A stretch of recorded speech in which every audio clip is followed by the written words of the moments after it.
Hello, everyone. Welcome to Developing Palates. I'm Aaron Loomis coming to you from the Ventura Cigar Company studio. With me today is Jiunn Liu. How you doing, June? Pretty good. So today we are talking about the Jeremy Jack Prince. This cigar is a Robusto 5-inch by 52 ring gauge.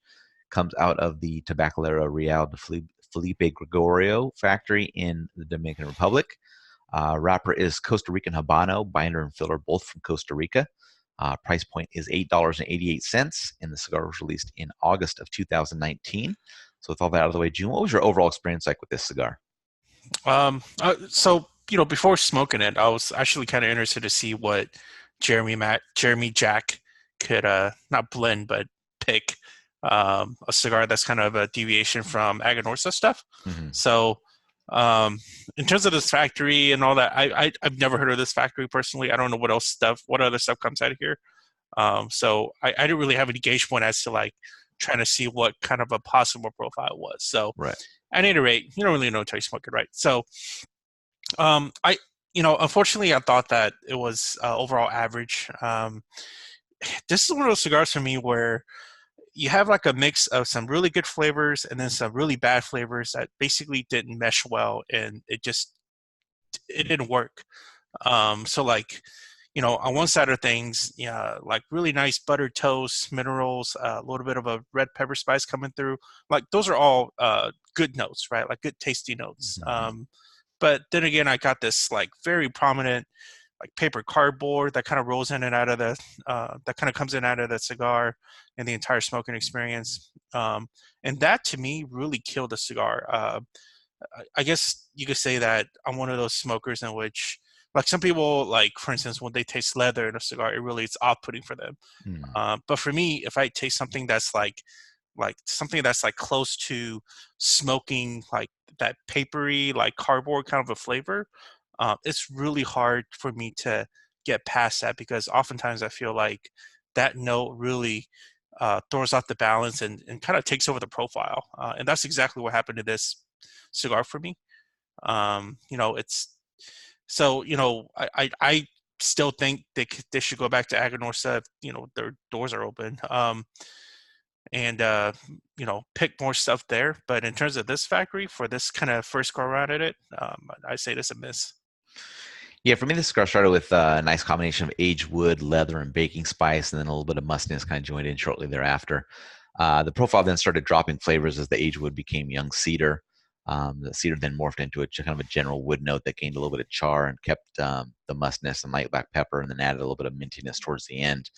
The burn was an issue for me with multiple touch-ups and relights. Um, the cigar had a good start to it. Um, kind of for a short time, and then it became young and fairly simple. Never really recovered after that. It was pretty average the rest of the way.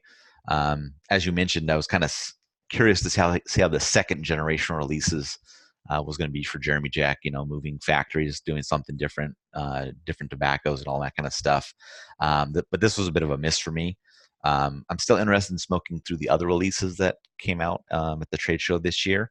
But this is a cigar that I'm likely not going to be returning to unless uh, previous following releases are a little bit better constructed and things like that. Unless if it tastes better. Yeah, that's the rub. So getting the scores, you and I scored this really close. So you give it a 5.60, I give it a 5.55. So how do you think that 5.60 matched up for you? Well, 5.60, 5.80, 5 something something, Yeah. it's all average. So yeah, and that's exactly how I performed. Yeah, I mean, for me, it was slightly above average flavor profile. Like that first inch was good. I like that first inch, and then after that, it was just fairly average. Yeah, the burn was just a problem for this cigar, and that kind of knocked it down some. I think if the burn would have been just very good, I'm looking at like a high fives, but it just that wasn't to be with this cigar. So it's a bit of a bummer. I think you and I kind of have this like kind of a rooting interest for this company just because of how they Yeah. started with the egg and Orsa stuff and things like that. So I'm definitely, like I said, I'm definitely interested in smoking some of the other cigars and see what they're like. That Blarney stick that they have is kind of an interesting cigar. I don't, Mhm. it's kind of a lower price thing, and I don't have high hopes for it necessarily, but I'm still interested in smoking it. I don't know if I'm a glutton for punishment or whatever it is, but so we'll see how it goes. So, any other final thoughts for you on this one? Yeah, I was just When you were talking, I was thinking about just kind of uh, brands that use agricultural tobacco, Hmm. and there aren't that many good ones out there aside from, of course, their kind of house agricultural leaf blend, right? Right. Like that brand, and then I could only think of a handful in which it's like really consistently executing well, Yeah. and that's essentially Ozioni, and this is kind of a cheat, but Nick Malolo's original Wednesday, right?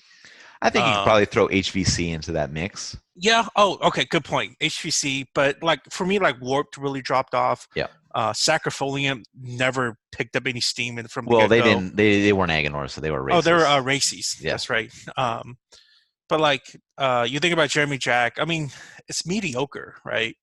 But it's never like all that great. Yeah. Um, and then like some of those other like variations is like one and done, like uh, and then like Dojo's great, but that bonsai was just mediocre. Yeah. Like it's for a company that has so much good tobacco. Um, I'm a little surprised that we don't see more people using that tobacco and Mhm. brands that go after them and making stellar cigars, aside Right. from like maybe like 2-3 handful. Yep. So I don't know. Yep. I would agree with everything you said. All right. If you're just catching this video on YouTube, be sure to subscribe to us. We'll also check out the full written review on the website, developingpalace.com. Follow us on all the social media channels, and you can catch all of our review recaps on podcasts, iTunes, Google Play, and Podbean. Thank you for tuning in. We will catch you on the next one.